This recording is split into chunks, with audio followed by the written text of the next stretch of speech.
mënyrë më modeste, domethënë si avokati i popullit që në atë moment që u betua, është avokati i popullit, është avokati dhe atyre që do dhe nuk do, dhe atyre që kanë betuar dhe atyre që s'kan betuar, dhe atyre që e njohin dhe atyre që ndoshta ishte në presion, e njohim, kemi bërë intervista me të, e di me anën qytetarit e tij, por ndoshta ka qenë në presion dje?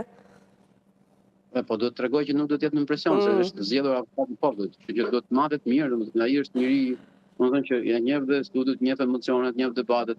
Duhet të ishte më modest, edhe ndaj atyre që e kontestuan, sepse mund fare do janë ato në derën e tij, domethënë për çështje të ndryshme. Çfarë do bëhet? Do t'i shpërfiti, do t'i puthi, do t'i japi puthje kështu? Nuk kishte kuptim fare. E qartë, e vërtet. Në fakt e vendos atë në paragjykim që pa hyrë në zyrë. Është një bumerang për të, në fakt. Përpara se të jetë, se komentet do jenë, por është ai në bumerangun e paragjykimit tani, çado që thotë si vendim të parë për shembull. Ranë kur, domethënë, dhe bëri lëvizje të tilla emocionale, domethënë që nuk është si avokati i popullit ditën e parë të punës tim. E qartë.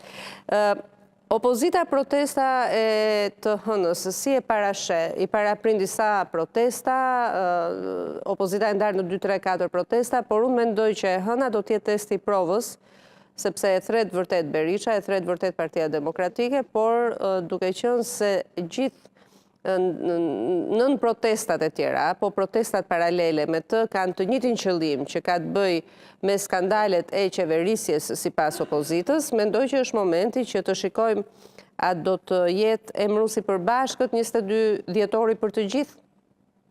Protesta e caktuar me datë, me orë, është për të rregulluar jetën e brendshme të partisë.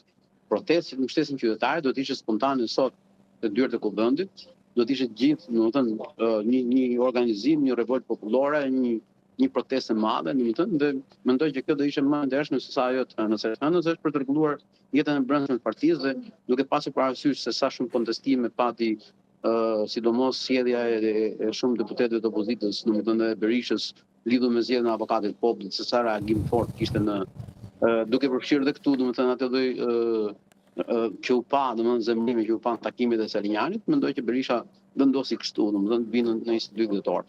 Një protestë që nuk më thot asgjë, domethënë do jetë shumë e vështirë të ndërtojë një narrativ krejt tjetër, sepse zemrimi nuk ka datë, nuk ka orë, nuk ka një ditë caktuar, do të jetë një zemrim që i bën bashkë qytetarët dhe pastaj i kërkojnë atyre që u besojnë që t'i paraprin. Duke qenë se u paraprin nga një situatë tensioni dhune në parlament, mendojnë që do t'jetë një protestë e dhunshme dita e hënë, në ditën e hënë? Shko, nuk i vim puna as kujt në protestë të dhunshme nuk bëjnë qytetarët, siç bëjnë gjithë botën, nuk bëjnë partitë politike në raport. Edhe pse nuk ndodh, nuk mendoj që partitë kur të rasin për protesta të dhunshme.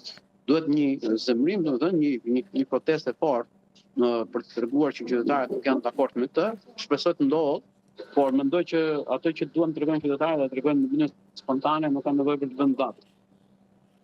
E kuptoj. Berisha sot ka takuar aleatët e tij, është përmendur dhe qeveria teknike. Arrin dot opozita në një qeveri teknike? Dhe si do të mund të arrinte dot aty? Opozita nuk ja arrinte qeverinë teknike as kur kishte mundësi për ta kushtëzuar që me marrëveshje mazhorancën në mandatin e shtuar. Tani që ka mbi 84 vota, edhe u pa në votimin e Shabanit që s'kishte nevojë fare për opozitën, në votimin 85 vota këtë gjë. Për çfarë do arrijë qeverinë teknike, domethënë me cilat kushte? Si do e kushtëzoj? Se Berisha ka takuar 3 herë Nart Nogën, po s'ka takuar si ambasador, domethënë me cilët mund të kursoj, pra, domethënë duhet të ketë një lloj edhe petit brendshme, edhe me ndërkombëtarët, ata që kanë mundësi që ta ulin ramën për ta kurszuar, siç është çështja e reformës territoriale, reformës zgjedhore, domethënë e disa marrëveshje që janë të rëndësishme për opozitën. Nuk shoh në dritë është thjesht një përpjekje e Berishës në këtë moment të keq ti politik që kërkon të bëj bashkë PD në opozitën, më thënë që unë i kam të gjitha, nuk jam mi dobët siç mendojnë disa që më kritikojnë, domethënë. Vetëm për këtë bëhet të dy dhjetori. Ka gjas që ato grupime minore brenda Partisë Demokratike, një grupim që kërkon desorozimin e partisë, krejtësisht Saljani, të cilin dje hoqën dhe nga funksioni fundit që kishte në kombinat që nga zgjedhjet e pjesshme. Këto grupime, siç e thash, minore brenda PD-s, ka gjas që duke patur edhe parasysh zhvillimet e SPAK-ut në mazhorancë etj që nuk dihet se ku mund t'ju vihet pika. Ka gjas që të ketë një revolucion në PD, një ndryshim leadershipi, një imponim tek baza për ndryshimin e leadershipit? Varet nëse pas këtij vendimi, që ndodhi për Saljani, do ketë apo jo do t'i vazhdoj takimet me të njëjtin entuziazëm siç ndodhi në Durrës, Gjirokastër dhe Elbasan. Nëse do të ketë këtë lloj Ortegu prapë, domethënë, kishte bindur që Berisha do ndryshojë parë, do thotë që domethënë do i bëj oferta siç i bëri atyre që u takun ditën e parë. I ka përmendur vijat e kuqe, i ka përmendur Suel Çelën. Të kanë sjell njerëz, Suel Çela ka sjell njerëz në Elbasan, ka përmendur me emër dhe mbi emër. Shumë mirë është që e thot këtë gjë, por çështja është do japi faktet. Se pa fakte si të besojmë ne? Kur s'jep fakte asnjëherë. Thotë e bëri Suel Çela. Tregoj ndonjë fakt, ti di ndonjë fakt? Unë s'di. Di ndonjë fakt, nxori ndonjë fakt?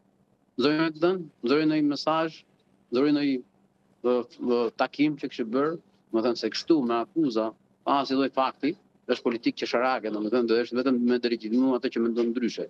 Unë mendoj që një parti e ka vlerën e madhe kur mendimin ndryshe e respekton, domethënë dhe arrin ta dëgjojë, të dëgjojë zërin.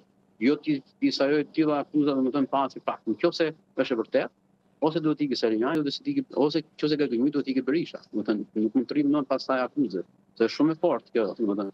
Është drejt ti mos të pranosh, domethënë të kesh vija kuqe, sepse partitë nuk kanë ardhur për shkak se nuk kanë vija kuqe, ama nëse ke gënjur, je ti vija kuqe që duhet që ke kaluar.